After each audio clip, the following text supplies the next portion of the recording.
Let's be real, you've probably heard all this study advice before. Use flashcards, try spaced repetition, drink water, get proper sleep, but if that's all it took, everyone would be getting straight A's. But the truth is, every method guarantees success if you stick to it. It's about finding study habits that you can commit to and that fit who you are as a student. In this video, we're flipping the script. Instead of focusing on strategies and tricks, we're focusing on identity. If you want good grades, it's not just about studying more or harder. It's actually about becoming the kind of person who naturally achieves them. So forget about trying to force yourself into a specific study routine and start focusing on building the mindset that'll make success feel natural, not like a struggle. So let's dive in.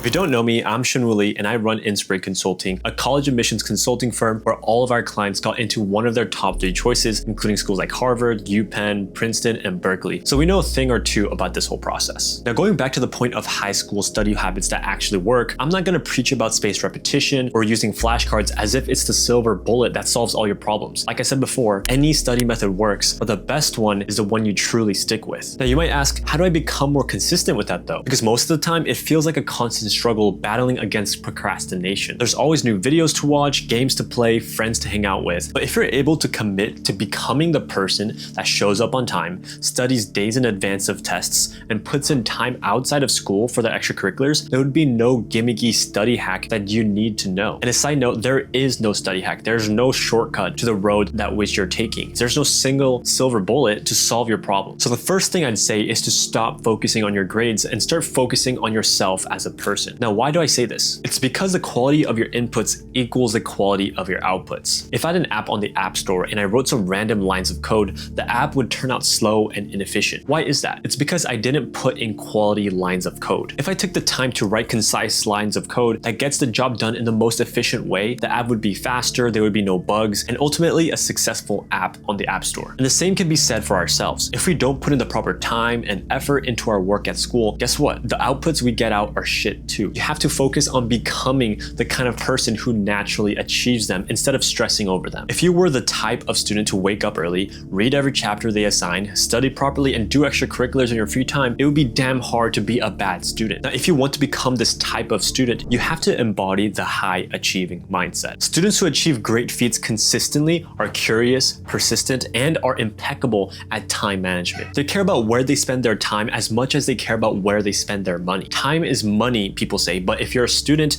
you should value time more than anyone else. You're racing against the clock to bolster up your application just in time before the application due date. If you're in sophomore or junior year, you really don't have as much time than you think you have. So here's some actionable steps for you to take. I personally don't believe in the cold turkey method of suddenly becoming this academic weapon because it never works. Habits are by definition a usual way of behaving. You can't suddenly behave a certain way for years and years, then suddenly become a whole different person. It doesn't work like that. Instead, after every week, reflect on where you've wasted your time. Times when you weren't as efficient as you possibly could have been. From those times where you could improve, think of one thing to improve on for the next week. Not 10 different things, just one big thing that is taking away most of your potential. I'd argue this is either YouTube or TikTok for many of you. So with this, you'll slowly be changing the everyday actions you take to better yourself as a student. Every action you take is a vote for the type of person that you want to become. Whether you vote to become the person that fails to live up to his or her potential, or the person that fulfills their lifelong dreams of getting into their dream school. If you've reached this part of the video, comment the word commit and I'll be sure to respond to every single one of you. And if you're interested in consulting, you can click the first link in the description and maybe consider subscribing if this was of value to you. We're trying to hit 10K subs by the end of the year, so that would be really, really appreciated. Now, each week as you take out one bad habit at a time, you slowly but surely improve. And I'll tell you, it is a process, a long one at that. But by focusing on the process of becoming a strong student, your grades will improve as a byproduct. Like I said, the quality of your inputs equals the quality of your outputs. Embrace this new identity and you'll be at the top. Fail to do so? Well, I don't know what to tell you. Maybe you didn't want it bad enough in the first place.